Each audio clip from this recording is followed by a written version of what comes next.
Well, hello and welcome to Over the Vest Nurseries. We're here in the trials area of our nursery. This is where we test out a lot of our newer varieties just to make sure that they work in your garden situations.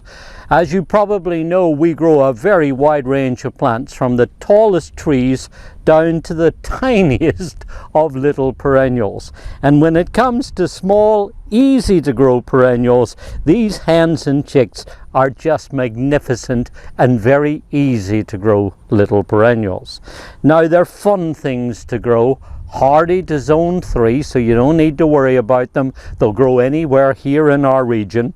They require little or no maintenance, and what's neat about them too is that they're fun plants to grow. So if you've got little kids that you'd like to encourage to be in the garden and doing outdoor projects, certainly there's all sorts of things you can do with them. Now, over the years, of course, people have taken these and planted them in things like strawberry pots. They've planted them in old boots and shoes and hanging baskets and all sorts of locations, and there are many different sorts, of course, that come with different colors, including some that change color during the year. So you'll see lots of different types that have been selected over the years. But you know what? I've got an interesting project that I think you'll maybe want to find out about. And what I'm going to do is to show you how you can grow hens and chicks in rocks. Now, the neat thing about this is that what we're really doing is replicating what hens and chicks have in nature, where they grow high up in the mountains in little or no soil, in rock crevices and places where they're able to exist in almost next to nothing. And what I've done here is I've gone out this morning and found some sandstone here on the nursery and brought it in, and we're going to plant some little hens and chicks into the holes that I've created here in these pieces of sandstone. So I'm going to show you how you can do it too.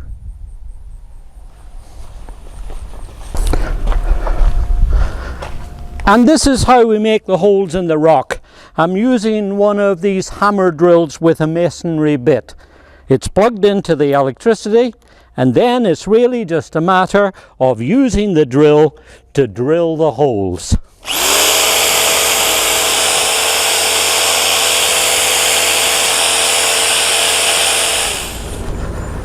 Now, I started out with just a piece of sandstone like this. But with the drill, I created a series of little pockets all over each of these rocks. The holes are about 3 inches wide by about 3 inches deep, just enough to be able to put some compost and the hens and chicks plants, and enough for them to be able to survive in all of these beautiful rocks. Now, the really nice thing about using sandstone is that, first of all, it's a beautifully textured rock. It just feels nice to touch it. Of course, it's a nice warm color too. But also, it's a soft rock, so it's relatively easy to be able to create these crevices and planting holes. And the final thing about it too is that it's a porous rock. That means that the water really won't lay in the bottom of each of these holes that I've made. But if you were using another material or worried about the drainage, it would be important that you drill a hole down through so that it's able to drain out the bottom and you won't have pockets of water laying in there. Now, the first thing to do is to give your plants a good watering. Now, hens and chicks will really exist with very little need for water. But that said, you're taking them and putting them into a new location, so it's very important that you get them nice and moist first, and that will help them make their transition into the new site. Now, when it comes to planting up each of the rocks, it could hardly be easier. Of course, what you need is your little hens and chick plants. Then you'll also need to make yourself a compost. Now, in this case, what I've done here is that I have made up a mixture that's roughly 1/3 of topsoil, 1/3 sand, and about 1/3 of compost. The neat thing about growing hens and chicks is they really don't need a whole lot of nutrient. So by starting out and putting a little bit of compost in the bottoms of each of the holes, that creates a place for you to be able to take and put your plants. And then just tip this up a little bit like that, get it into the bottom of the hole, and then take your hens and chick plant, knock it out of the pot, and that's got a nice root system, a lovely plant there, and then just position it inside the hole, press it home so that it's nice and firm and well seated in there, and then you can add a little bit of the compost just in round the shoulders of the root ball, just making sure that there's no spaces between the sides of the rock and the root ball. So pack it in fairly tightly like so, and then the final thing you need to do, of course, is to water your plants so that they get off to a good start inside each of these little planting holes.